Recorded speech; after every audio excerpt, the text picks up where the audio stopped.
Channel को subscribe करें और उसके बगल में जो बेल आइकन है उसे दबाना बिल्कुल भी ना भूलें, ताकि आपको मेरे आने वाली सभी वीडियो सबसे पहले मिल सके। नमस्कार, मैं विष्णु शर्मा आप सभी का आपके ही अपने चैनल विष्णु एटीपी में हार्दिक स्वागत करता हूं। और आज की कक्षा में हम पढ़ने वाले हैं उच्चारणगत अशुद्धियां। जी हां, हिंदी व्याकरण में हम पढ़ने वाले हैं उच्चारणगत अशुद्धियां, जिसमें कि उच्चारण संबंधी जो अशुद्धियां होती है हमसे उसके बारे में, और जिसके अंतर्गत मात्रा संबंधी त्रुटियां, मात्रा में भी बहुत सारे अंतर होते हैं, और कई जगह वर्तनी संबंधी भी अशुद्धियां इसमें इसके अंतर्गत आते हैं। वर्तनी संबंधी मतलब जिसमें हम कुछ अक्षर लिखना भूल जाते हैं या कुछ अक्षर हम गलत लिख देते हैं, उसके बारे में हम आज अच्छे से जानेंगे। बहुत सारे मैंने यहाँ पर कुछ उदाहरण दिए हुए हैं, कुछ ऐसे शब्द को लिए हैं जिसका बहुत से लोग अशुद्ध उच्चारण करते हैं या फिर अशुद्ध उसे लिखते हैं। आज हम देखेंगे उसे शुद्ध कैसे लिखते हैं या उसका शुद्ध रूप कौन सा है। तो चलिए आज की कक्षा का हम श्री गणेश करते हैं। तो हमारा सबसे पहला जो शब्द है वो है श्रीमती। बहुत से लोग, यहाँ तक कि मैंने देखा कि बहुत से शिक्षक भी ऐसे हैं जो लोग लिखने में गलती करते हैं इस प्रकार की। वो श्रीमती जब भी लिखते हैं तो त में हमेशा छोटी की मात्रा लगाते हैं। जो गलतियां करते हैं उसके बारे में मैं बोल रहा हूँ, जो नहीं करते वो तो अच्छी बात है। वो हमेशा क्या करते हैं, त में छोटी की मात्रा लगाते हैं, जबकि इसका शुद्ध उच्चारण है या फिर उसे शुद्ध रूप से लिखते हैं वो होगा त में बड़ी की मात्रा, श्रीमती। इस प्रकार से ये उसका शुद्ध रूप है। और हमारा जो दूसरा शब्द है वो है आशीर्वाद। जी हाँ, इसे भी बहुत से लोग गलत लिखते हैं। उच्चारण तो सही करते हैं लेकिन लिखने में इसे गलत लिखते हैं, जबकि इसका उच्चारण अलग होगा जो इस प्रकार से लिखा हुआ है। बहुत से लोग अपने घर का नाम भी इस प्रकार से गलत लिखे होते हैं। बहुत से लोग ट्रक के पीछे, गाड़ी के पीछे जो माँ का आशीर्वाद इस प्रकार से मैंने देखा है, वहां पर भी उच्चारण मतलब वो लोग गलत लिखे रहते हैं, वहां पर वर्तनी संबंधित त्रुटियां वहां पर होती है। तो इसे भी आप ध्यान में रखेंगे। बहुत से लोग आशीर्वाद इस प्रकार से लिखते हैं, ये देखने में तो समझ नहीं आता लेकिन जब उच्चारण करेंगे तब आपको समझ आएगा। देखिए, आ के बाद जब हम ये रेप वाले जो र का उच्चारण करते हैं तो आ के बाद यहां पर उच्चारण होगा आरसीवाद। यदि इस प्रकार से लिखते हैं तो ये हो जाएगा आरसीवाद। उच्चारण करने से आपको समझ आएगा। और इसका सही जो शुद्ध रूप है वो होगा आशीर्वाद। व के ऊपर यहां पर रेप लगाएंगे हम। देखिए इस प्रकार से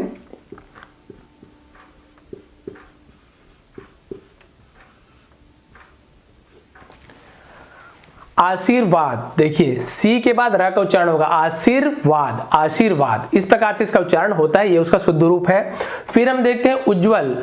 बहुत से लोग जब लिखते हैं, मैं बहुत सारे चेक भी करता हूं पेपर, तो वहां पर मैंने देखा है कि बहुत से बच्चे इस प्रकार से उज्जवल लिख देते हैं। उन्हें लगता है कि उच्चारण भी वैसी हो रहा है उज्जवल, लेकिन ये गलत है। जो उसका सही रूप है वो होता है आधा ज फिर व फिर ल। आधा ज में पूरा ज मिलो। उज्जवल, उज्जवल नहीं उज्जवल। तो यहां पर ज और ज का उच्चारण एक साथ होगा उज्जवल। तो ये उसका सही रूप है। इसी प्रकार से देखिए अध्ययन। यहां पर भी बहुत सारे बच्चे और बड़े भी यहां पर गलतियां करते हैं। अध्ययन, उन्हें लगता है कि अध्ययन सही लिखा हुआ है, देखने में उन्हें ठीक लगता है, लेकिन एक्चुअल में क्या होता है, असली में क्या होता है, वो शुद्ध रूप उसका होता है अध्ययन। देखिए इस प्रकार से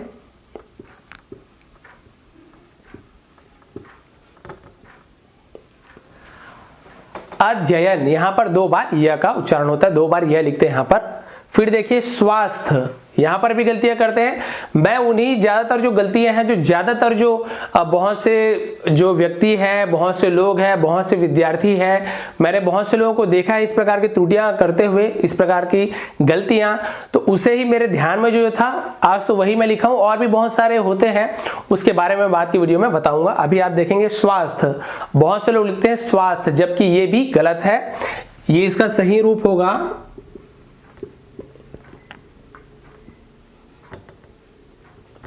स्वास्थ्य। देखिए आधा सा और था दोनों मिला हुआ है या के साथ स्वास्थ्य। इस प्रकार से इसका उच्चारण होगा। तो ये जो स्वास्थ्य गलत है, स्वास्थ्य इसका सही होगा। फिर देखिए ब्राह्मण। मैंने बहुत सारे ऐसे ब्राह्मण जो ग्रुप है, फेसबुक वगैरह हो गया, या फिर बहुत सारे लोगों को, यहाँ तक कि ब्राह्मण लोगों को, जो ब्राह्मण है वो भी ब्राह्मण लिखते हैं, आधा म और हड़ लिखते हैं वहां पे, हड़ ब्रा आधा म हड़ ब्राह्मण। जबकि ये उसका उच्चारण जो है, उच्चारण के रूप में भी ये गलत है और वर्तनी संबंधी भी यहाँ पर त्रुटि त्रुटि है, क्योंकि यहाँ पर ब्राह्मण नहीं होता, वो होता है ब्राह्मण। आधा हा फिर माँ, यहाँ पर आधा माँ, ये गलत होता है। बहुत से लोगों को मैंने देखा इस प्रकार से ब्राह्मण लिखते हैं, चाहे ब्राह्मण हो चाहे ना हो, बहुत से लोग इस प्रकार की गलतियां करते हैं।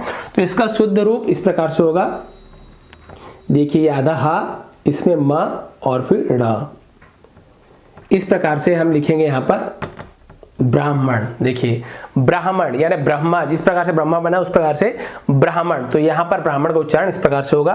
फिर देखिए वाहनी, यानी कि जैसे हम सरस्वती माता के लिए हंस वाहनी, यानी कि हंस में बैठने वाली, हंस की सवारी करने वाली, तो वाहनी नहीं होगा, यहाँ पर उच्चारण होता है उसका शुद्ध रूप होता है वाहिनी।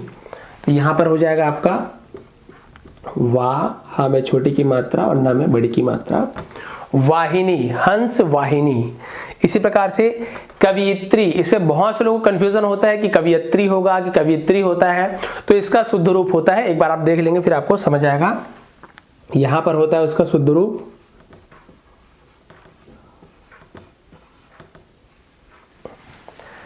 कवयित्री, ये उसका शुद्ध उच्चारण है, शुद्ध रूप है।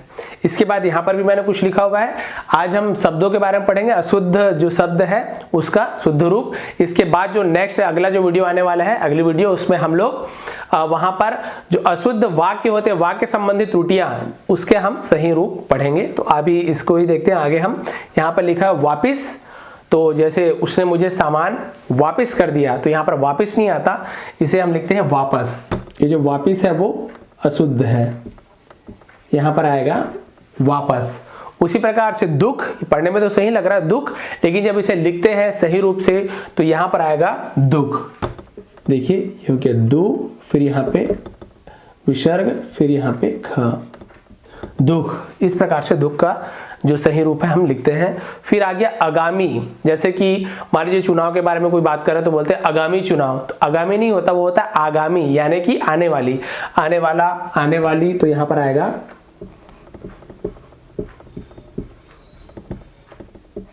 आगामी, ये उसका सही रूप होगा, सही उच्चारण होगा।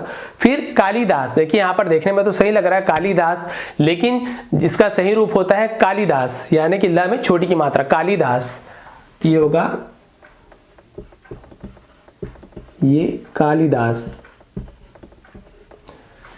मात्रा संबंधी जो त्रुटियां होती है, अशुद्धियां होती है, उसके बारे में मैंने एक वीडियो बना के रखी है अच्छे से, ऊ की मात्रा, छोटी की मात्रा, आ की मात्रा, उसे आप देख लेंगे जरूर, तो आपको अच्छे से क्लियर हो जाएगा। यहाँ पर मैं उसकी लिंक दे दूंगा या फिर डिस्क्रिप्शन में आप उसकी लिंक देख लेंगे। मैंने एक अच्छी सी वीडियो बना के रखी है मात्रा संबंधी उच्चारण होती है उसके बारे में।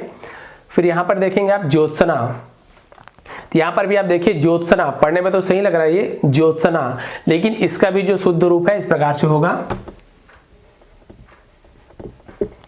आधा ता, फिर आधा सा, फिर ना, ज्योत्सना, आधा ता और आधा सा दोनों ना से मिला हुआ है, ज्योत्सना, ये उसका सही रूप है। इसी प्रकार से महत्व, देखिए यहां पर भी सबको लगता है कि महत्व सही तो लिखा हुआ है, इसमें क्या गलती है, लेकिन यहां पर भी ये गलत है, अशुद्ध है। महत्व जब लिखते हैं तो वहां पर ता, दो बार ता का प्रयोग होता है, आधा ता का, तो देखिए इस प्रकार से महा, फिर आधा ता, इसे आधा ता मानते हैं, फिर ता, फिर यहां पर व, देखिए महत्व, ये उसका सही उच्चारण है, सही रूप है, इस प्रकार से महत्व को हम लिखते हैं। फिर देखिए राजनैतिक, बहुत से लोगों को यहां पर भी कंफ्यूजन होता है, उन्हें लगता है कि राजनैतिक सही है, राजनैतिक नहीं होता, राजनीतिक सही इसका रूप है। तो हम लिखेंगे, यहां पर जगह कम पड़ गया है, इस प्रकार से राजनीतिक इसका सही रूप होगा। फिर आता है श्रीमान, तो यहाँ पर श्रीमान सही लिखा हुआ है, यहाँ पर उच्चारण मतलब यहाँ पर मात्रा संबंधी त्रुटि भी नहीं है, श्र में बड़ी की मात्रा ही श्री आएगा, लेकिन न, यहाँ पर जो न है वो आधा ना होता है, श्रीमान, यहाँ पर श्रीमान इस प्रकार से नहीं होगा, ये श्रीमान। तो ये जो न है, देखिए इस प्रकार से ये नीचे हलन लगा देते हैं, इसका मतलब होता है आधा कर देते हैं, तो श्रीमान, ये उसका सही रूप है। फिर आहार, आहार नहीं होता है, आहार यानी मान के चलिए भोजन समझ लीजिए, तो आहार नहीं होता, वो होता है आहार। तो यहां पर हम लिखेंगे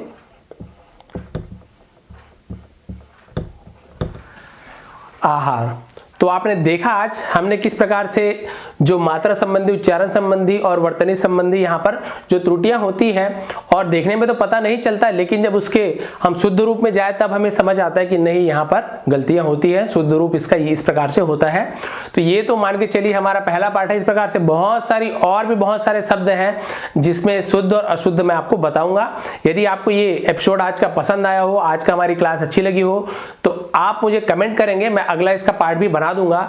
इसके बाद हम जो नया वीडियो, जो अगली वीडियो बनाने वाले हैं, उसमें मैं बनाऊंगा वाक्य संबंधी। ये तो हो गया शब्द के संबंधी, हो गया शब्द उच्चारण संबंधी, शब्द का जो वर्तनी संबंधी त्रुटियां हैं, लेकिन हम वाक्य संबंधी जो अशुद्धियां होती है उसके बारे में हम अगले वीडियो में पढ़ेंगे, हम जानेंगे। जैसे कि मान लीजिए कोई बोलता है वह एक आंख से काना है, एक आंख से काना यानी एक आंख से काना है, तो यहाँ पर उसका शुद्ध उच्चारण नहीं होगा, मतलब शुद्ध वाक्य नहीं होगा।